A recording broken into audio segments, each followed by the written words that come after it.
Stroke merupakan suatu kumpulan gejala yang diakibatkan karena aliran darah terganggu di otak. Dan semua kumpulan gejala ini munculnya mendadak. Jadi tidak ada istilahnya muncul bertahap atau segala macam, tapi dia munculnya langsung mendadak. Gejala atau simptom orang yang terkena serangan stroke itu ada beberapa ya. Tapi kalau di Indonesia kan ada singkatannya loh, yaitu segera ke RS. Se-nya adalah senyuman, biasanya wajahnya menjadi miring atau asimetris. Kemudian gerakan, G-nya gerakan. Gerakannya menjadi asimetris juga, misalnya terjadi kelemahan atau kelumpuhan di sebelah sisi.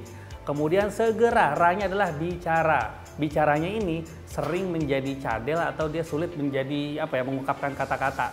Kemudian kebas. Kebas pada sebelah sisi tubuh ini merupakan salah satu tanda dari serangan stroke.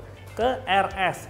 R-nya adalah rabun. Rabun mendadak pada sebelah mata itu sangat mungkin terjadi serangan stroke, dan S-nya adalah sakit kepala hebat yang muncul mendadak. Jadi stroke itu disebabkan karena dua penyebab ya, paling sering adalah pecahnya pembuluh darah dan yang kedua adalah sumbatan pembuluh darah.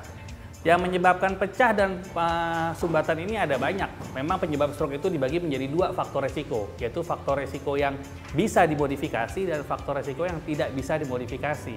Yang bisa dimodifikasi misalnya hipertensi, diabetes, kolesterol, terus kemudian kebiasaan merokok, alkohol, gangguan jantung. Nah, hal-hal ini bisa dimodifikasi, artinya bisa diperbaiki. Tapi ada faktor resiko stroke atau penyebab stroke yang tidak bisa dimodifikasi.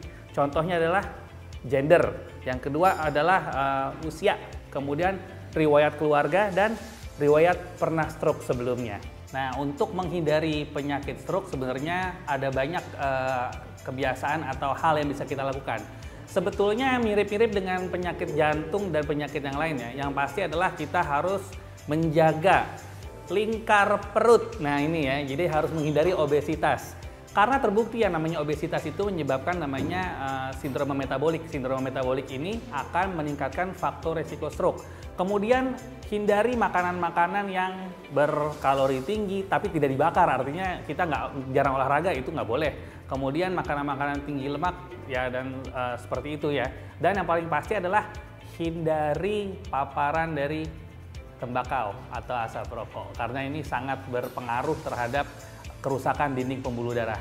Yang paling penting juga adalah bergerak, olahraga, jangan mager, karena dengan bergerak atau olahraga maka metabolisme akan lebih baik, aliran darah akan lebih baik, dan hidup sehat ini insya Allah akan menghindarkan kita dari serangan stroke.